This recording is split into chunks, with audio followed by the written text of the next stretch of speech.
I was told not to go looking for it. Even among the church's secret records, the exorcism rites, the censored gospels, the grimoires wrapped in cloth soaked with holy oil, there are things spoken of only in warnings, places that are better left unmapped. The stone library was one of them. I'd heard the whispers from priests who drunk too much wine, scholars who refused to look me in the eye when I asked about certain records. The official Vatican archives are vast, yes, but beneath them, beneath the bones of saints and popes, there's a level no one admits to. But I kept digging. I told myself it was curiosity, academic pursuit. I think deep down I was looking for something that would prove faith was still dangerous, still potent. So when I found the black stone door, deep in a catacomb that wasn't on any tour, past walls so old the frescoes had crumbled to powder, I didn't hesitate. It was wrong, though. I knew it the second my hand touched the surface. It was cold, yes, but not like stone should be. It was cold like metal pulled from a grave. Cold that feels wet, like breath caught in winter air. There was no handle, no seam, just a slab that shouldn't open. But it did. It opened inward, and the sound, God, I still hear it sometimes when I'm half asleep. Not a creak, not a groan. It was like stone exhaling, as if the very rock was relieved to speak again. And the air that met me, it was thick. It stank of parchment and something beneath that, like iron, like wet pennies pressed to the back of my tongue. But I went inside. I should have stopped when the door closed on its own. I told myself it was gravity, a trick of architecture, but the slam wasn't accidental, it sounded final, like a judge's gavel. It was dark, but not entirely. A pale glow, sourceless, like moonlight under water, spread just far enough for me to see the walls. Shelves, but not wooden ones. Stone, grown and shaped like the interior of a ribcage, curved, tight, suffocating, and every shelf packed with books, scrolls, slates, but none of them looked dead. The books looked wet. The scrolls twitched, the slates shimmered faintly as though something was breathing beneath them. I didn't want to touch anything, but I kept walking. I should have stopped. And then I heard it. Not a sound, not quite, more like recognition. The air hummed very softly, like someone repeating my name in a voice that wasn't meant for human hearing. I turned, expecting someone to be behind me, but I was alone. Or I thought I was. Because then I saw him. Seated at the end of the first corridor, surrounded by melted wax and piles of ash, was the librarian. He was pale, translucent skin stretched too tightly over a skull far too sharp. His eyes were sealed shut, stitched crudely as if by a blind surgeon. Yet his head turned the moment I stepped closer, tilting slightly like an owl hearing prey beneath snow. "Early," he croaked. His voice didn't come from his mouth, it came from the air, all around me, like the walls themselves were speaking for him. "Earlier than most." I didn't know what to say. I told him I was a scholar, that I had Vatican clearance, that I was looking. His grin was wrong, too many teeth, too thin, too long. "You're not looking," he said. "You're being called." I should have run, but I asked God help me. I asked him what this place was. He laughed, not loudly, it was soft, like paper tearing in a dark room. The library beneath stone, the catalog of unnamed saints and forgotten gods. I tried to laugh it off, but his head tilted the other way. "You hear it already, don't you? The name." And the moment he said that, the humming got louder, a pressure in my ears, like when you climb too high or dive too deep. I tried to step back, but the floor, it shifted, not like stone. It gave underfoot like stepping on a chest that was barely breathing. "You'll want to leave," the librarian said. "They all do." And then he gestured to the shelves. "But you won't, not before reading." I told him I wouldn't touch anything. He smiled wider. "You already have," he whispered. That's when I realized my fingertips hurt. I looked down, faint scratches like I'd run my fingers over stone too sharp. But I hadn't. I hadn't touched anything. Had I? I backed away. I told myself I could still leave, that the door was still behind me. But as I retraced my steps, the shelves seemed closer, more crooked, and the books, I swear, they angled toward me, like heads turning to watch. The whispers grew, not words I could understand, but familiar. It felt like my own name, said backwards, underwater, in a language that hadn't existed in millennia. I found the door eventually, but it was different. The stone wasn't just black, it was veined with pale lines like old bone, and when I touched it, it was warm. Breathing. Still, it opened. I don't remember how I got back to my quarters. I woke in my bed, though my feet were filthy, stained with dust I couldn't recognize. I've told myself in the days since that I imagined it, a scholar's mind too eager for myth. But every night since, every night, just as I'm about to sleep, I hear it. My name, but not my name. And when I wake, my fingertips ache, as if I've been turning pages. Pages I don't remember touching. I should have never opened that door, but I can still feel it breathing behind my walls. I keep telling myself I should have left the second I saw him sitting there. Not a man, not really, not anymore, just skin pulled tight over the idea of a person. Blind, mouth thin and cracked, stitches where his eyes should be. Yet he turned his head the moment I stepped past the first shelf, like a hound that catches a scent it's waited decades for. And then he smiled. I hadn't spoken, hadn't even breathed loudly, but his grin spread like it already knew everything about me. Expected, he muttered. His voice was everywhere, not coming from his mouth but from the air itself. It was as though the stones carried his words, like breath running through hollow bone. You've been dreamed of. I froze. I wanted to deny it, tell him I had stumbled here by accident, but something about the way he sat, the calm of him, made me feel like arguing would only prove his point. The throne he sat on wasn't stone. It was wax melted into grotesque layers, slick with the sheen of old candle fat, and beneath it I saw the color of bone, dozens of them, maybe hundreds. I asked him his name.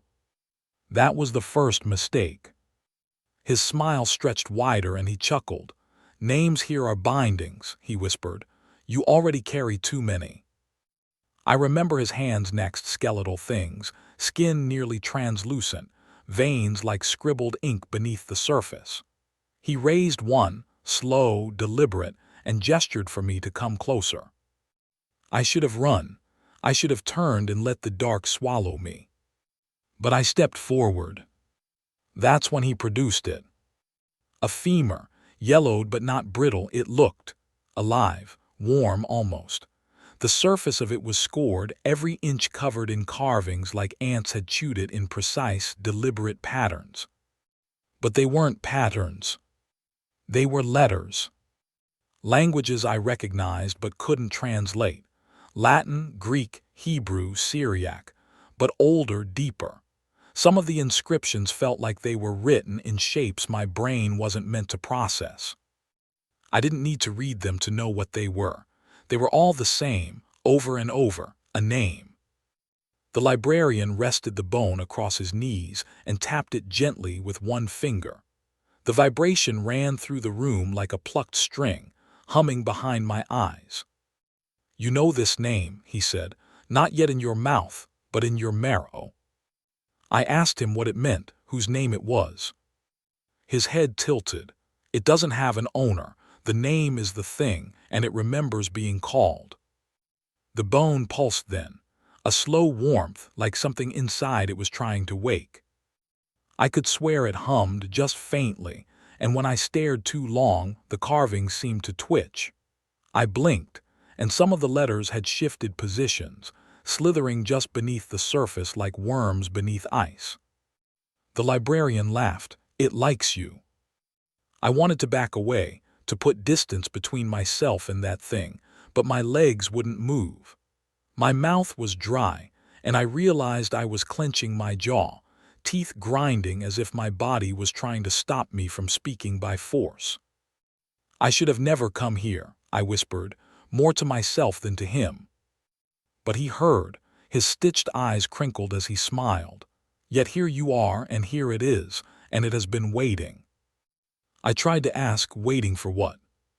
But I already knew. It was waiting for someone to speak it. The librarian stroked the bone, like a man calming a sleeping beast. "Names are doors," he said, "but not all doors open outward. Some open inward, some open through you."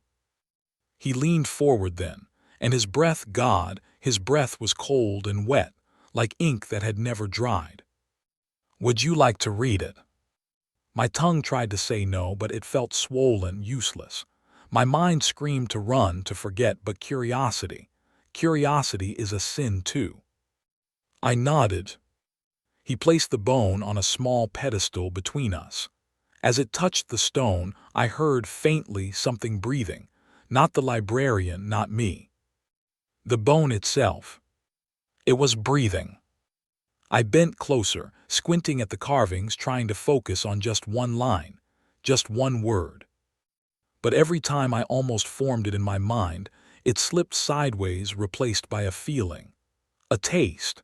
Bitter, metallic, like biting the inside of your cheek too hard. I should have stopped, I should have run. But I kept reading. And then, just for a second, I saw it clearly. A word. A name. My mouth moved before I could stop it, just a sound, an attempt to pronounce it, and the room shivered. Not shook, shivered, like the air itself was skin and I had just run a cold finger across it. The librarian smiled wider. "It remembers you now." I backed away, choking on breath that wasn't mine. My chest felt heavy, as if something inside me had woken up, stretched, and then settled somewhere deep, curling against my spine like a shadow taking root.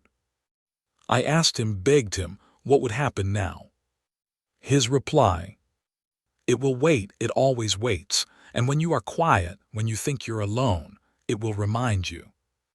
I fled then, I don't remember how. The shelves blurred. The door, somehow it opened again, though I never touched it. But I wasn't alone when I left. I could feel it. Something in my bones, humming gently, like a name that hasn't yet been spoken properly. And every night since, when the house is still, I swear I feel a breath against my ear. Soft, patient, waiting for me to try saying it again. I should have left that bone buried, but now, I think it's still growing inside me. I never touched it. I tell myself that over and over, like a prayer, like a confession. I never touched the bone. But I don't think that mattered. Because I swear to God, it touched me. It was the way the librarian stared, stitched eyelids quivering like he was watching me through skin. The way his smile widened each time I blinked, like he knew the carvings were moving when I looked away. At first I thought it was my imagination, a trick of shadow, the weird quality of that soured light. But then I realized the marks on the bone didn't stay still. Each blink, each glance away, the letters slithered. Slow, purposeful, like worms rearranging the soil, making new shapes. It wasn't just writing, it was reshaping itself. I asked the librarian why. I wish I hadn't. "Because it listens," he whispered. "You stared long enough for it to hear you, and now it wants to be read properly." I stepped back, but it was like the air had thickened. My body felt heavy, like gravity itself was stronger in that place, like the bone was anchoring me. "You didn't speak it aloud," the librarian continued, "but you thought of it. That's all it needs. A mind curious enough to try, a soul soft enough to imprint." He told me names are alive, that they're not just labels, they're seeds, and thinking too deeply plants them where they can grow. "Inside you," he said, "where it's dark and wet and warm." I laughed, or tried to, a dry, brittle sound that didn't even convince me. But that night I dreamt. I was lying on a slab, a cold, gray stone, but I couldn't move. My arms pinned, my chest bare. I felt something sharp, something scraping beneath my ribs. I couldn't scream, couldn't even breathe right. Then I saw it. The bone, the same femur, but it was inside my chest. Not whole, but growing. New shoots of bone, twisting up through my lungs, threading around my heart like vines. And along every inch of it, the same inscriptions, only now they were on me.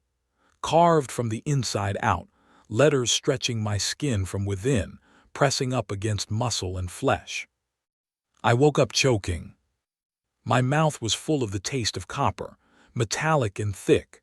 My tongue was sore as if I'd been gnawing it all night. When I got up and checked the mirror, my gums were bleeding, my teeth aching like I'd been grinding them against something harder than enamel. Worse, the roof of my mouth felt wrong. Swollen, raw. I ran my tongue along it and, I swear to you, I felt grooves. Like carvings. I checked. I couldn't see anything, but I could feel them. Tiny ridges, shapes I couldn't quite map, but they were there. And the more I tried to ignore it, the more the sensation crept. Beneath the skin of my forearms, along my spine, behind my knees. The sensation of something growing. Something bone deep. The librarian had warned me, hadn't he? That to think a name is to carry it, to let it into the soil of your body. I didn't believe him then, but when I returned to my quarters, the walls started to whisper. Not loud, not words even, just pressure. Like someone standing just behind you, so close that you feel their breath before they speak. I started keeping lights on at all times, but shadows still moved where they shouldn't. Corners seemed deeper. My own silhouette looked wrong, thinner, longer, like it wanted to break shape. I should have gone back. I should have found a priest, confessed, begged for some rite of purification. But instead, I went back to the bone. I don't know why. The next night, I returned to the stone library.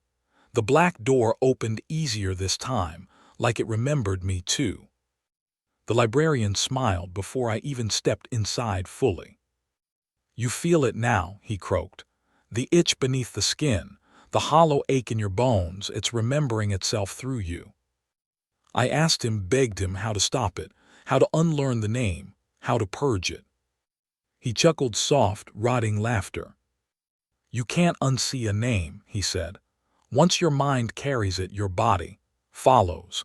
One day you'll speak it without realizing, and when you do, it will finish itself inside you." I don't remember leaving. I don't even remember how I got back to my room. But when I peeled off my shirt, I noticed something on my ribs. Faint pale, but they're lines. Not scars, not quite. Carvings. Letters. I ran my fingers along them and felt a pulse, like something beneath the skin was awake and waiting. I should have screamed. I should have run to the nearest chapel and collapsed at the altar, but I didn't. I just stood there, staring, tracing the letters I couldn't read, but somehow understood.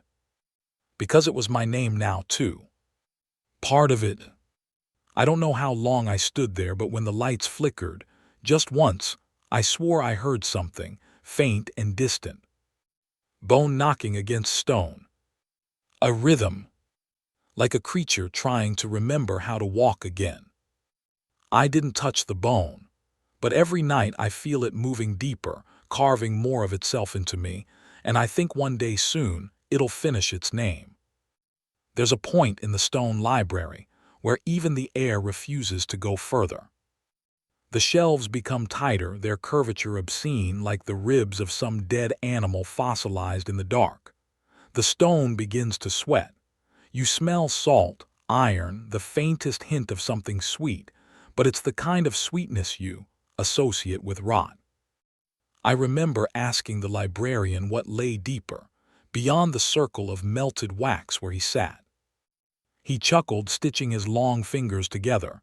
"Some texts don't like witnesses," he said. "They prefer solitude." He didn't follow me when I stepped beyond his throne. I should have stopped. That phrase has become my daily mantra now. I should have stopped. But something pulled me deeper. My skin prickled. I remember this pressure building in my skull like the air was thicker, more alive. The stone underfoot softened slightly, the give of damp flesh beneath a thin crust. Then I saw it, placed on a solitary pedestal of bone, as though it was being displayed, or maybe contained, was a book. A Bible, though not like any I'd ever seen. The cover wasn't leather. No, it was softer, paler, stitched with thread that looked disturbingly human. I don't know why I thought that, but the thought clung to me even when I tried to shake it. Its surface rose and fell. Like lungs. I stood there staring at it for what felt like an hour, watching the book breathe. The air whistled faintly every time it exhaled, like the sigh of something pretending to sleep. I thought about turning back, but then the book shivered. The pages fluttered of their own accord as though agitated by my indecision. I should have run. Instead, I reached out. The cover was warm, soft, the kind of soft that doesn't come from fabric but from skin left too long in the sun. When I opened it carefully, delicately, the first thing I noticed was that the pages weren't paper. They were some kind of membrane, thin as onion skin but slick, like they'd been soaked in something briny. The text was Latin at first. I recognized passages, familiar verses, psalms, parables, but the ink was moving. Letters faded in and out like breath on glass. And then, between the familiar, I saw words I didn't know, names that shouldn't have been there. And one in particular. It appeared between verses, slipped between the lines like a heresy hiding inside Scripture. I stared at it too long, I know that now. Because the page began to ripple, tiny vibrations pulsing outward from where the name sat, like a drop of water disturbing stillness. The name, that same one carved into the bone. Only now it was written in a script I didn't recognize. Symbols that seemed to rearrange themselves depending on how long I looked, like the letters were trying to find a version I'd understand. And for a moment, a blink, really, I swear I did understand it. I knew its sound, its taste. It tasted like blood and salt and wet earth. I should have closed the book, but my fingers wouldn't obey. I turned another page and the verses began to rewrite themselves. Scripture disassembled and reformed, twisting into something older, something wrong. It described a ritual, a recitation of the names that came before the first light, words that existed before the mouth, before the voice, before creation was even a thought. And the name was central to it all. Then I noticed the margins. There were drawings, small inked figures, thin, starved, their limbs elongated. They carried something in their hands, bones carved with that name held high like relics. I blinked, and the figures seemed to have moved. I told myself I was imagining it, but I turned the page back, and they weren't in the same position. They'd crept closer to the center of the page. I slammed the book shut. The thud wasn't right, not like paper meeting paper, but like meat slapping against a table. And then I heard it. Not aloud, but in my chest, a pulse, a whisper repeating that name like it was trying to echo from my ribs. I stumbled back, but the book, it was still breathing, faster now. The pages shuddered like lungs caught in a nightmare. That's when I noticed the floor beneath the pedestal. Stained.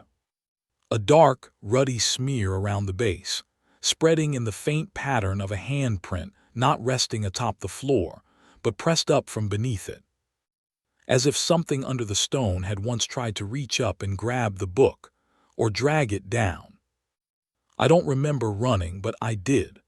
Back through the stacks, back to the librarian who sat smiling, like he'd been waiting for the exact moment I'd come gasping back into the sour light. "You opened it," he said softly.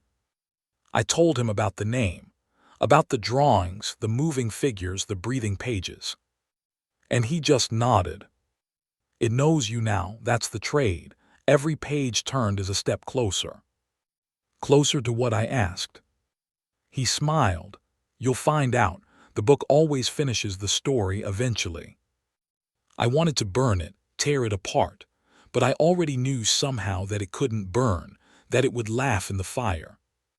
That night when I tried to sleep, I heard it again. Breathing. Not mine. Something slow, patient, just beneath the floorboards.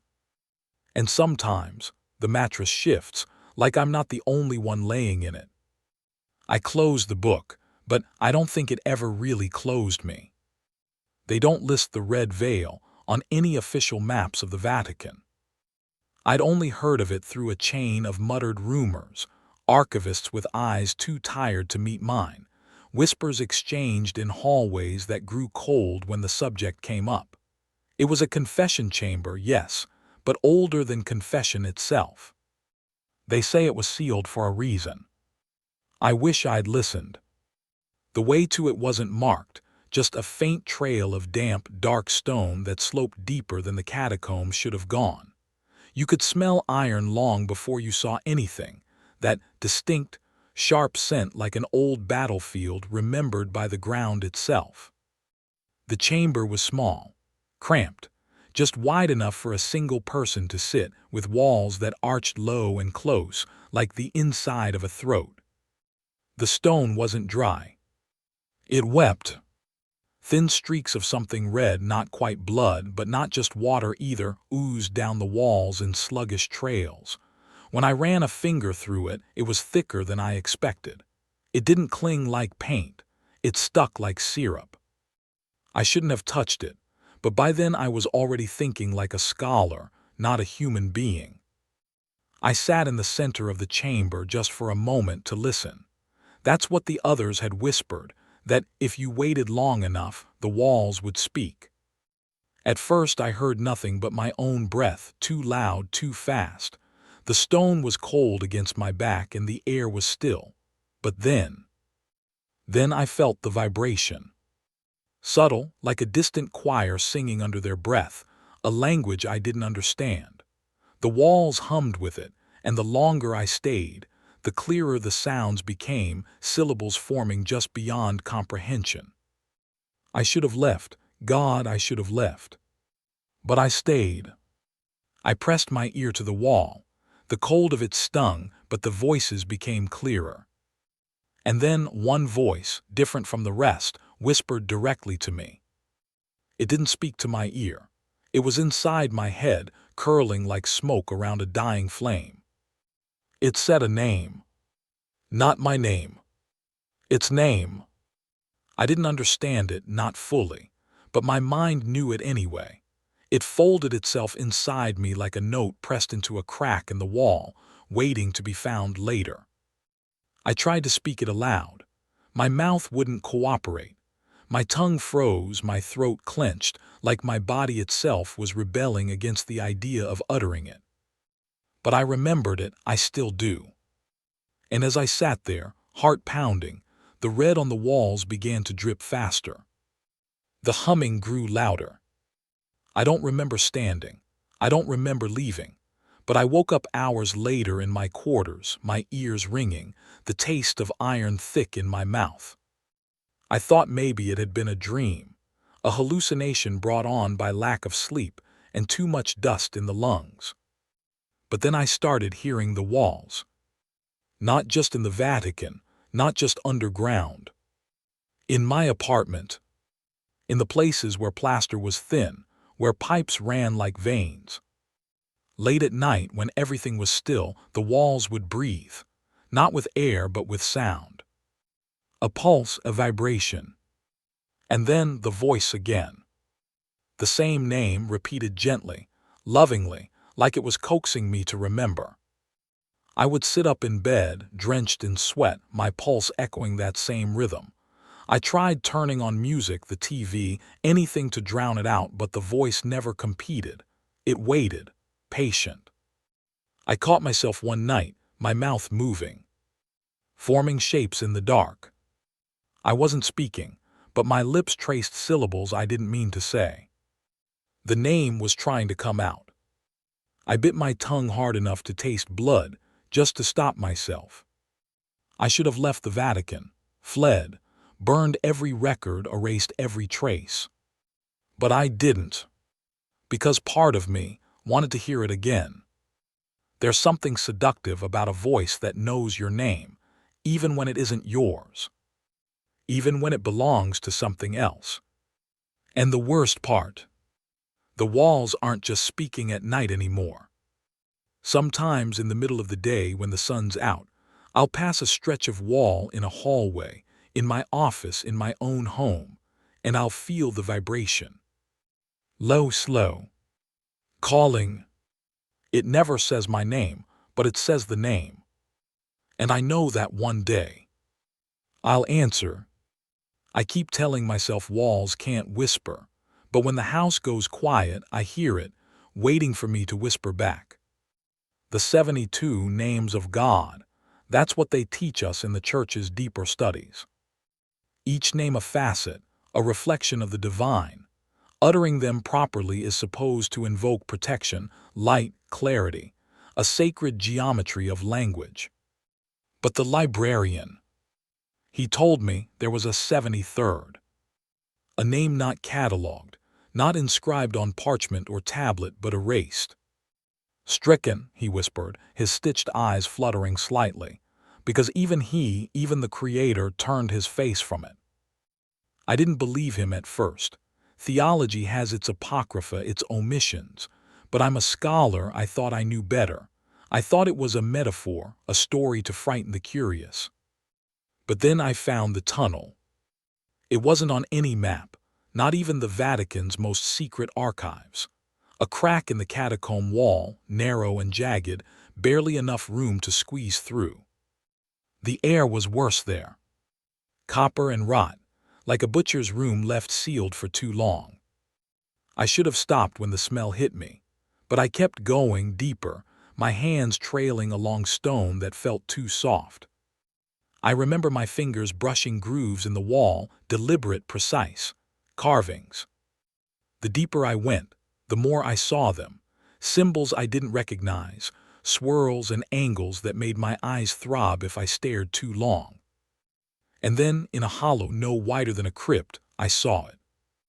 One word, carved deeper than the others. Not painted, burned. The stone blackened around each letter, like the rock itself had tried to resist it and failed. I didn't speak it, I didn't even try to sound it out. But I heard it. Somehow I did. It slipped into me, soft and slow, like water dripping through cracked stone. I don't know how to explain it. It wasn't a sound, it was a memory. A word that wasn't taught but inherited, like some ancient scar embedded in the bones of humanity. I stood there, mouth closed, heart pounding, but I could feel the name breathing behind my teeth, like it wanted to use my mouth. I backed away, hand pressed to my lips, terrified that if I opened them even slightly, it would fall out of me like a cough I couldn't suppress. I don't remember how I got out. I think I ran, or maybe it let me go just to see if I'd come back. That night I dreamt again. In the dream, I was standing before a mirror, and I could see my breath fogging the glass, but it wasn't fog. It was words. The same symbols I'd seen carved in the stone. They formed in mist, spelling that same name over and over every time I exhaled. When I woke, my mouth was dry. My throat burned, like I'd been speaking all night without realizing it. I checked the mirror, and there just faintly were shapes on the glass on the edges, as if someone had traced them with a filthy finger. The same angles, the same damned characters. I wiped it clean, but the marks came back the next time I breathed on it. I've tried not to sleep since then. because I can feel it inside my breath. I'll be speaking casually, reciting prayers, muttering to myself, and in the pauses, in the gaps between words, I feel it. Like a stowaway in my lungs, shaping itself in my exhalations, waiting for my guard to drop. The librarian said, if the 73rd name is spoken aloud, the one who speaks it becomes a door, a threshold, and what comes through isn't something you can confess away. I've stopped talking to people. I don't trust my voice anymore. But sometimes, when I'm alone, half asleep, my mouth moves. No sound comes out, not yet, but I can feel it shaping, my tongue trying to remember a word I should never have learned. Once I recorded myself sleeping. I shouldn't have. The tape was quiet at first, just breathing, the occasional shuffle. But then 3 hours in, I heard myself whisper. I don't remember it. But there on the recording, my voice hums something low, something wet and heavy. And after that, another sound.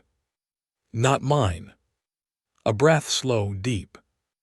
Answering me. I destroyed the tape, but I still hear it faintly when everything else is silent.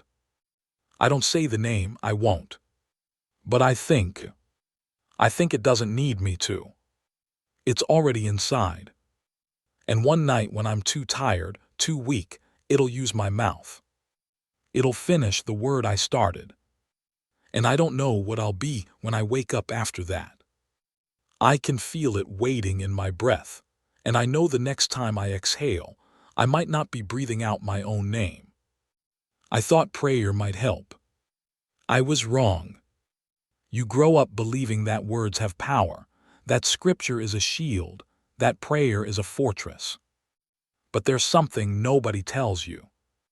Not all scripture was meant to protect. Some of it was written to invite. The forbidden Bible, that living, breathing book I found deeper than I should have ever gone, had verses I'd never seen before.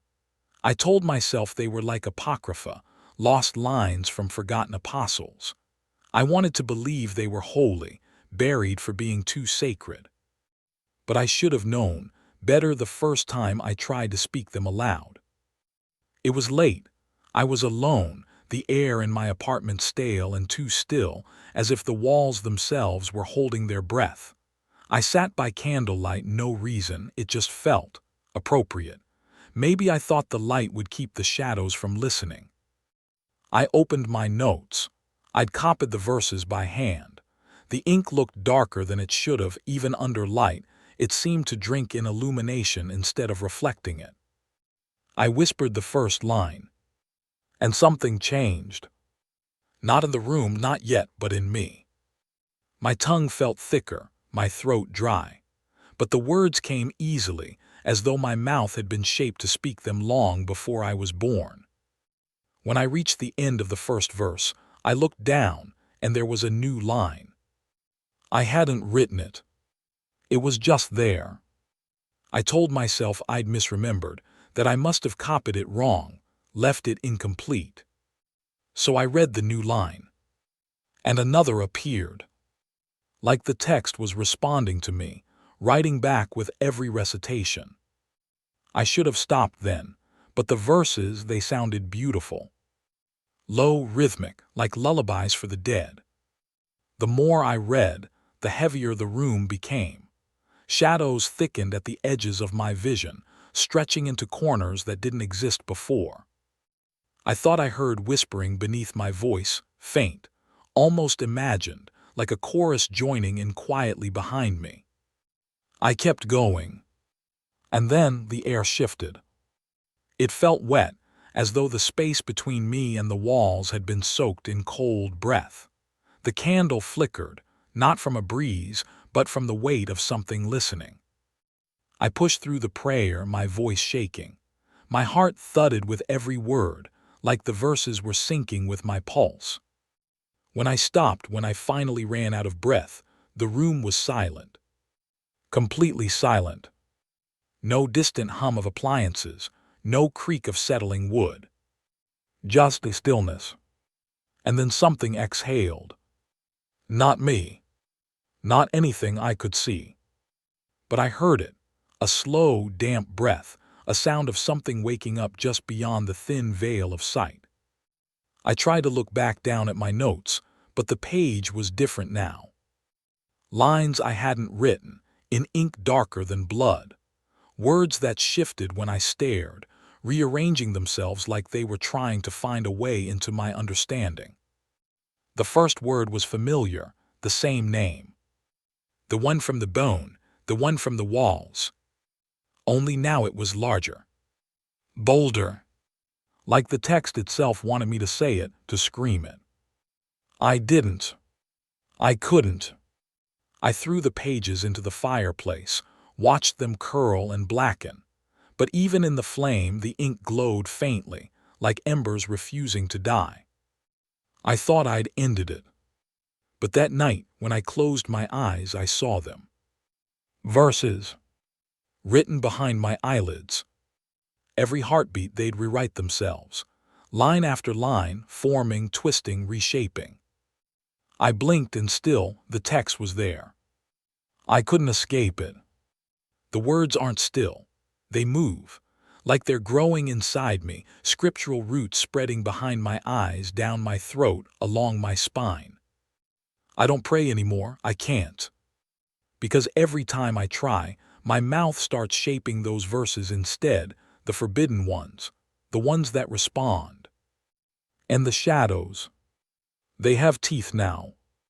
I see them sometimes when the lights flicker, wide, grinning teeth hiding in the dark corners of the room, waiting. And when I sleep, I don't dream of places anymore. I dream of pages. Endless pages, all of them alive, breathing in the dark, each one whispering a name I'm terrified I'll finally say out loud. But I know I will. Because every night, the verses get louder. And one day, I won't have the strength to stop reading. I tried to pray, but now, prayer only teaches my mouth new ways to summon what I'll never survive. They told us it was a legend, a story for acolytes to keep their curiosity in check. A monk who, centuries ago, discovered a name he should never have known. A name that grew in his mind like a worm, coiling tighter with every breath. He couldn't trust himself to stay silent, so he sewed his own mouth shut. The story ends with his death. But they were wrong. Because I met him. Somewhere beneath the Vatican, deeper than the catacombs, past ossuaries of skulls crumbling to powder, there's a passageway that isn't on any schematic. A narrow corridor that curves like a spiral, leading to a chamber that smells of copper and mildew. I don't remember how I got there. My mind was heavy that day, my breath catching with every step, like the air was denser the deeper I went. And then at the end of the tunnel, hunched in the gloom, I saw him. He wasn't dead, though he should have been. His skin was gray, stretched thin over bones like paper left in the rain. His robes were threadbare, but his hands were alive. Twitching, scratching at the dirt floor with ragged nails, etching symbols over and over again. But his face, his eyes were pits, black and bottomless but open, hollow. And his mouth, it was sewn shut. But not with old, decayed thread, no, the stitching looked fresh. Pink, raw flesh pulled tight, stitched with something dark and sinewy, still wet like it had just been done that morning. He saw me. His head snapped up like he'd been waiting not for me, but for anyone. His eyes didn't blink. He crawled forward, knees cracking, nails scraping stone. And then he started clawing shapes into the dirt. At first I didn't understand, but slowly the pattern emerged: circles, intersecting lines, runes that looked familiar because I'd seen them carved in the catacomb walls, burned into the bone, written behind my eyelids when I slept. He was spelling the name I've tried not to think about. And then he stopped, and he pointed At me. I shook my head, told him I didn't say it. I never said the name aloud. But he kept pointing. He pressed his hands to his chest, then to his mouth, then to the dirt, repeating the motion as if to say, "It's already in you. You've already spoken it." I don't remember speaking it. But the way his hollow eyes fixed on me, wide with dread, pleading, I knew he wasn't wrong. Because sometimes I wake up with my mouth open, my throat raw. And there's that taste again, like rust and something sour, like I've been speaking in my sleep, whispering to something that listens. The monk, he tried to say more. His fingers scraped letters fast, frantic, but the dirt was too loose, the symbols collapsing as quickly as he made them. I caught fragments. Came through, door inside. And then, "You are next mouth." Before I could ask anything, before I could even breathe properly, his body convulsed. Not like a seizure, it was deliberate. Like a puppet pulled by invisible strings. His head jerked back, mouth still stitched but moving, straining against the seams like something inside him was trying to speak. I wanted to run. God, I should have. But I was frozen. Then he collapsed.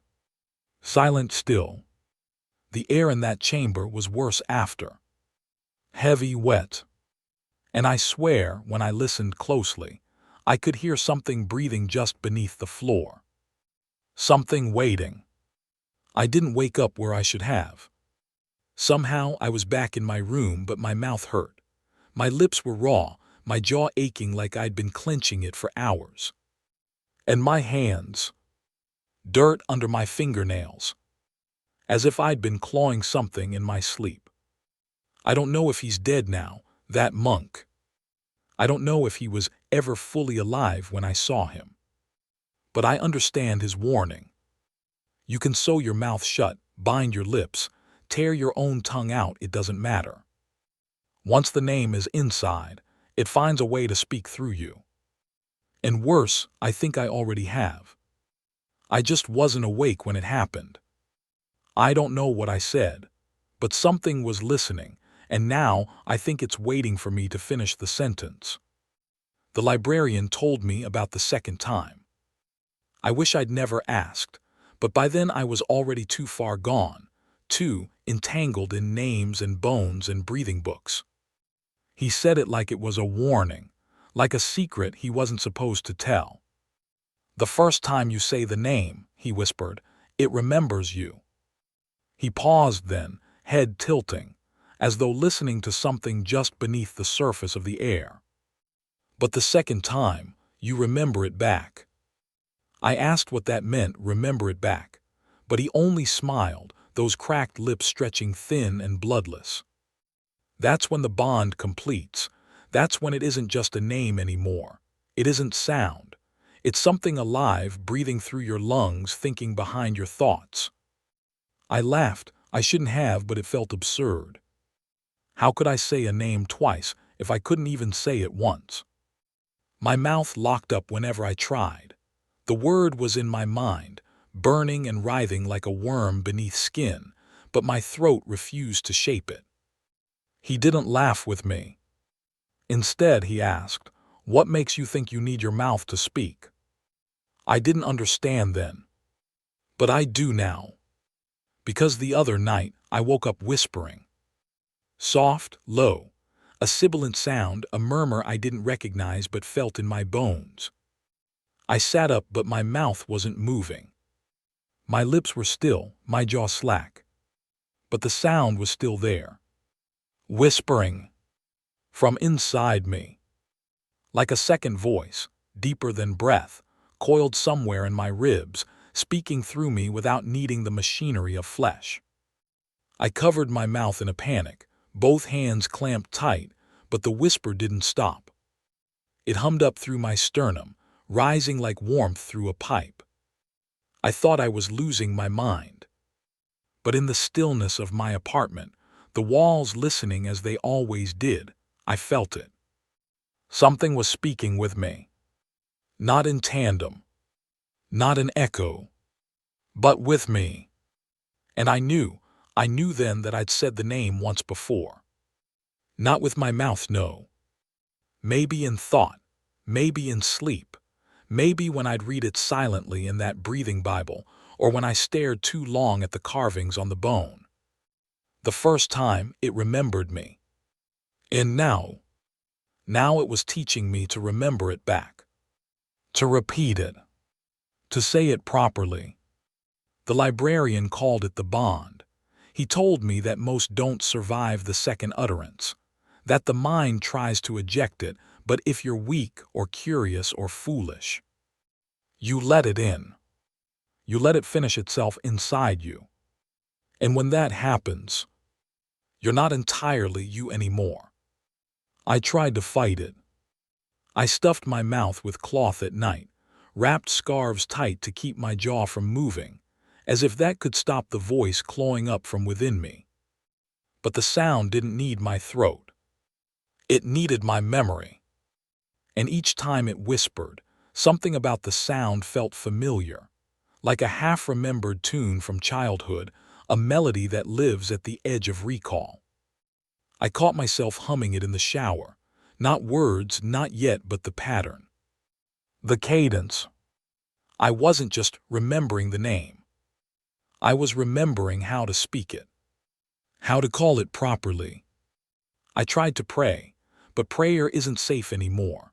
The verses bend in my mouth, my tongue shaping into sounds that don't belong in this world. I thought about returning to the librarian, begging him to sever the connection. But the last time I saw him, he laughed when I asked what happens if the name completes the second time. Then you're no longer the reader, he said. You're the book. I don't know what that means. But I wake up with verses behind my eyes, script curling like smoke on the backs of my eyelids. I can't trust my reflection. Sometimes when I blink, I catch my mouth moving on its own, shaping syllables I can't hear but feel. And the worst part, the whisper feels closer now. Not just in the night, not just in the silence, but during the day. When I speak to others, when I answer the phone, when I say my own name, I hear the echo of it beneath every word. Like I'm teaching myself to say it again, to remember it back. I think it's almost ready. And when I finally say it properly, fully, I don't know if I'll still be here when the last syllable leaves my lungs. I'll be something else. Maybe I already am. I'm starting to think I've already said it twice. I just haven't heard myself finish yet. I tried to burn it. I tried everything. Salt, holy water, fire hot enough to melt bone. I even recited every exorcism I could recall, from the Vatican's strict rites to forbidden rituals whispered about in the redacted texts. Nothing worked. The Bible, the breathing one, just laughed. Not aloud, not with a mouth, but the sound was there. A wet, thick sound like breath caught in drowning lungs, slipping between the gasps. It wasn't even coming from the book itself. It came from the walls, the air, the back of my mind. Every time the flame touched its pages, the book shuddered.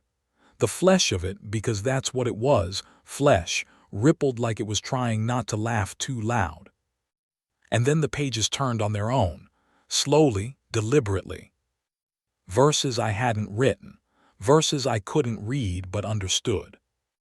Each word felt like a hook dragged through my thoughts. I tried to close it, but the cover wouldn't stay shut. It was breathing harder, almost like it was waiting for me to try again. I ran. I left it there, deep in the underground, past the librarian, past the monk with the sewn mouth, past every warning. I ran until my lungs burned and my mind was thin and brittle. But when I got home, it was already inside me. I don't remember taking the book with me. I swear I didn't, but my skin remembers. The first time I noticed, I'd nicked myself shaving, a shallow cut along my cheek. Nothing deep, just enough to bleed a little. But the blood didn't just bead and run. It formed shapes, line strokes like letters. I wiped them away, thought it was just the grain of my skin, some weird pattern in the smear. But then I saw it again. Every scratch, every wound, every bruised text. Faint, curling script just beneath the surface. When I press my skin, I feel the texture of it. Like parchment written on the inside, sentences pressed just below the flesh. I didn't need a mirror to know what it said. It was the verses, the ones from the Bible. I was carrying them now. I was becoming it. Some nights I wake up drenched in sweat, my skin burning like something's been writing on me with a hot needle. I check my arms, my legs, my chest, and there they are. New lines, new verses, written in veins and sinew. And worse, I hear them. They hum. A low, patient vibration just under my bones, like pages fluttering in a slow wind. I don't know where the actual Bible is now. I left it underground, but sometimes when I blink, I see flashes of it, like a memory trying to remind me where it's hiding. Or maybe it never left. Maybe it doesn't need to exist there anymore. Because it's here. Inside me. I tried to cut the words out once. I was desperate, delirious. I took a scalpel to my arm, tried to carve away the lines, the letters. But the blood just wrote them back. Stronger, bolder. Like the body was correcting my mistake. I think I'm the next volume. I think I'm what comes after. The librarian said the book finishes itself eventually. Maybe this is what he meant. Maybe the Bible doesn't stay bound forever. Maybe it needs a new cover, new pages. A new body. I feel it growing day by day. Every heartbeat is another word written somewhere I can't reach. And I know deep down that soon. Someone will find me. Someone curious, someone foolish. They'll find me, read me, and the name will slip from their tongue. And when that happens, I won't be here anymore. Not really. Just the words. Just the name. And the cycle will start again. The next reader, the next victim. The next book. I tried to destroy it. But it never needed to be saved from fire. Because it knew, long before I did. You can't burn what's already written in flesh. The worst part is that the Bible's inside me. It's that one day soon, someone's going to open me and read what I've become.